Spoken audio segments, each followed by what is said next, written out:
to understand the concept of reversibility, let's look at an example. So assume that we have two bodies.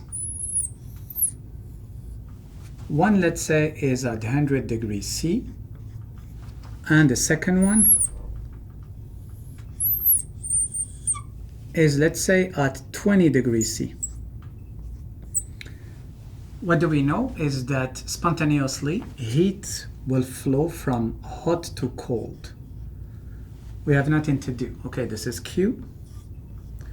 However, if we want to do the inverse, if we want to have heat flowing from T low to T high, from 20 to 100, this is still possible.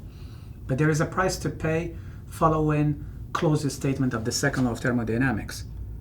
So we can do it this way, but the price to pay is to have work in. Let's call it work 1. Now what we'll be doing, we will keep this body at 100 degrees C, but we put it now in contact with the second body, which is, let's say, at 90 degrees C. Again, flowing from 100 to 90, this is spontaneous, but doing the inverse from 90 to 100 requires another effect, and this effect is work, let's call it 2. We keep going. We have the same body at 100 degrees C, and now the second one here is at 99.99999 degrees C.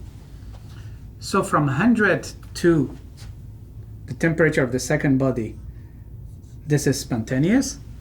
And to do the inverse, we'll still need work in. Otherwise, we'll be violating closest statement of the second law. And let's call this work 3.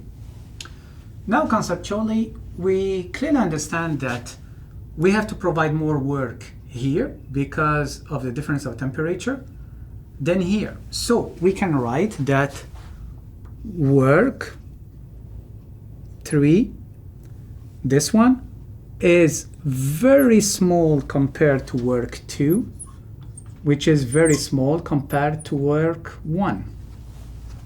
So in this situation where we have a very small, tiny delta T,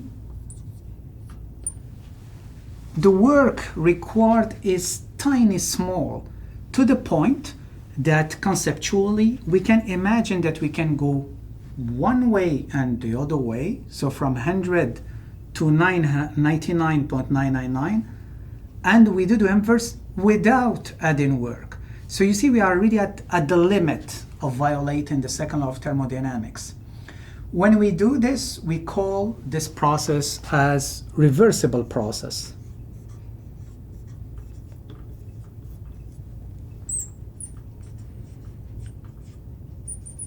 So a reversible process is a process where you can go one way and the other way without any change. There is no net effect on the universe. Here, if you go from 100 to 20, you don't pay, but if you go from 20 to 100, you have to pay.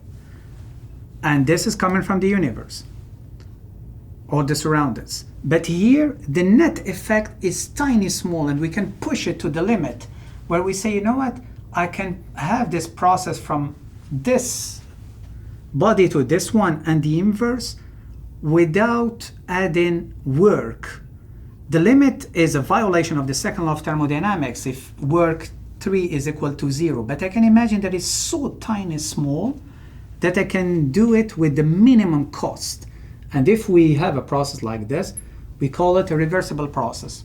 For heat, for cycles, this means that your system is so perfect and reversible that you can have a heat engine providing with work, and if you provide work, you can turn it to a refrigerator. So it's the same process, because the overall process won't actually lead to a change in the universe, okay? The only net effect is really going from one to the other without any change in the universe. This concept of reversible process and reversible cycles is extremely important because this will allow us to introduce what's an ideal cycle. Kelvin Planck's statement told us that 100% efficiency, thermal efficiency is impossible. So now we are stuck. We have to define what's the maximum we can get. And we will see that to design a perfect cycle, which will never reach 100% efficiency anyways, we need it to be a reversible cycle, okay? And this reversible heat engine will be called Carnot engine.